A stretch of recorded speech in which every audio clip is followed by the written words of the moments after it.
This episode of Marijuana Today Daily is sponsored by our friends over at ease.com, California's top one-stop website for legal marijuana delivery. You know you'll always be in compliance with California state law when you fire up ease.com because they've put the time into encoding the state's different rules for marijuana delivery right into their system.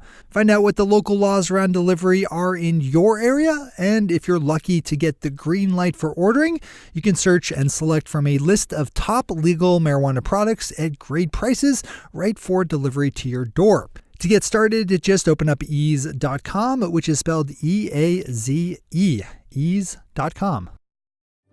Good morning, Marijuana Nation. It's Friday, February 2nd, 2018, and you're tuned in to episode 423 of Marijuana Today Daily. I'm your host, Shay Gunther, and I'll be walking you through today's marijuana news and headlines. As always, we have a full and busy day of cannabis news in our hands, so let's jump right into it.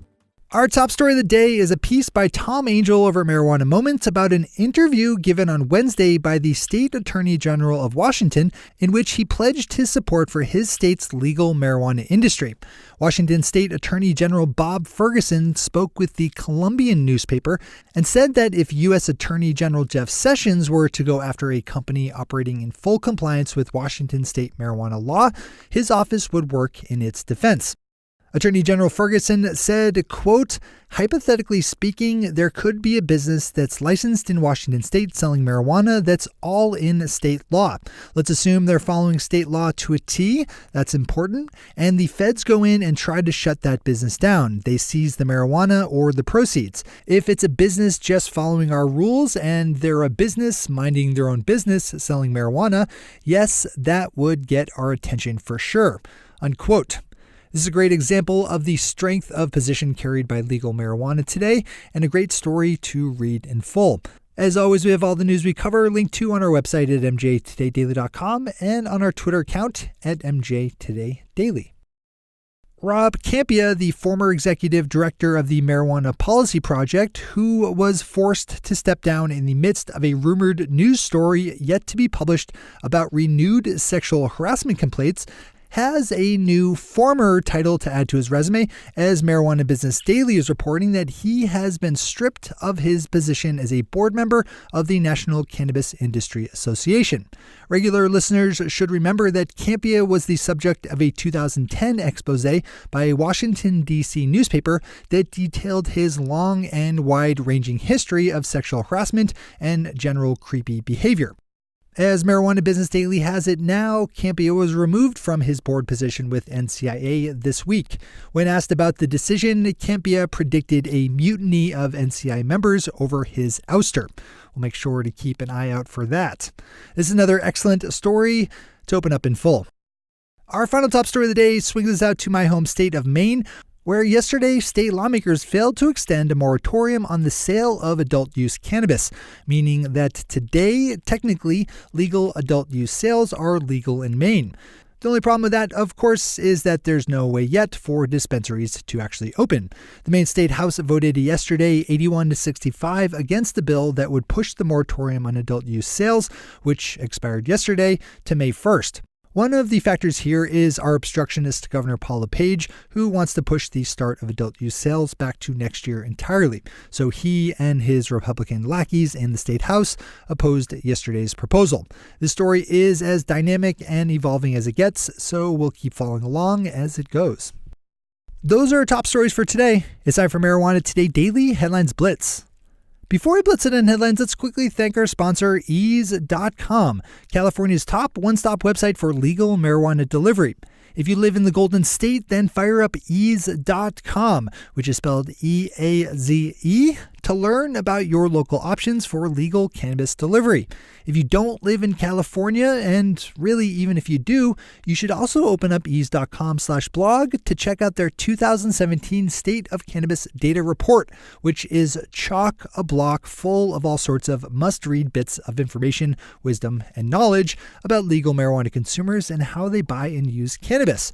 Arm yourself with all the right things to know about legal marijuana by opening up ease.com/blog. You'll be happy that you did. That's ease.com/blog. All right, time for the blitz. Alicia Wallace over at the Cannabist has a good story up about MassRoots, the embattled marijuana social media network / CMS system / compliance program / blockchain something or other / concierge service that has been all over the headlines in recent months for its well-publicized corporate meltdown, which included a battle between company executives and board members and its founder Isaac Dietrich, who ultimately managed to regain control of the company after being pushed out and accused of stealing money from the company and using illegal drugs at work. As the Cannabist is reporting, MassRoots has now landed after being evicted from its former office space in a co-working facility in downtown Denver. During a recent phone call with investors, Dietrich boasted about the fact that his now 5-person company is only losing $200,000 a month. He also spoke positively about having the licensed Canadian medical marijuana company Aphria as an investor. Yesterday, licensed Canadian medical marijuana company Aphria announced that it was considering divesting entirely from all U.S.-based marijuana investments. In a press release, the company said they were, quote, currently exploring and considering strategic alternatives with respects to its U.S. cannabis-related interests, including the possible divestiture of its investments to strategic, long-term, and committed investors in the cannabis industry, unquote. There's some potential political shenanigans afoot in Utah, with UtahPolicy.com reporting that a group of state legislators plan on submitting a piece of legislation that would closely copy language from a medical marijuana legalization ballot initiative currently in the works, but that would add in a caveat making the new bill invalid until the federal government descheduled marijuana from Schedule 1 to Schedule 4 under the Controlled Substances Act. This tactic is known in the state in wonkish circles as SB 54ing, referring to a bill passed in 2014 around the issue of state caucus voting that also sought to head off a ballot initiative. We'll keep watching this one as things roll on. Dan Adams over at the Boston Globe has a good story up about some pushback developing in Massachusetts from medical marijuana providers who are upset about the quick speed with which the state's Cannabis Control Commission is working to enact a sensible adult use program. The dispensary owners who stand to lose business to adult use dispensaries are warning that moves like allowing for social use venues will attract the attention of federal agents. This is another good one to read in full. The Super Bowl kicks off this Sunday, and USA Today is reporting that marijuana stores in legal states are stocking up to ensure they have enough product to cover an expected rush in sales. According to POS company Greenbits, the average sale on the day before last year's Super Bowl was 40% higher than on a typical Saturday. The state of Pennsylvania now has a second open medical marijuana dispensary. The CY Plus dispensary opened up this week near Pittsburgh. And finally for today, with his second story out of 10, is Tom Angel, this time over at Forbes, picking up on news that the U.S. Treasury Department is reviewing a guidance document outlining how financial institutions could do business with the legal marijuana industry.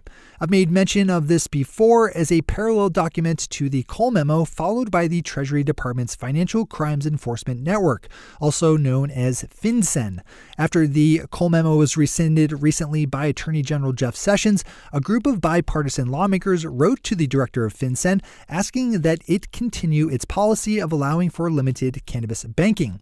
On Wednesday, those lawmakers got a response from FinCEN, which read in part, quote, "We're reviewing the guidance in light of the Attorney General's announcement and are consulting with law enforcement," unquote.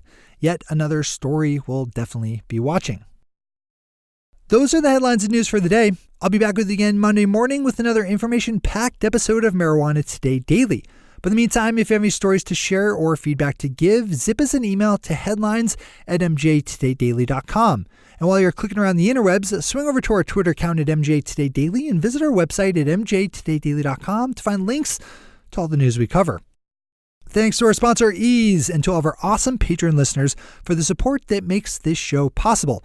To join the illustrious ranks of the Patreon listeners yourself, swing over to our website at mjtodaydaily.com and click on that big blue button at the top of the page that says Become a Patron. I'm your host, Shay Gunther. Thanks for tuning in and starting your day with Marijuana Today.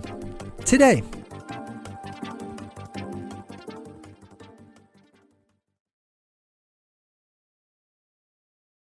One take, Shay. One take.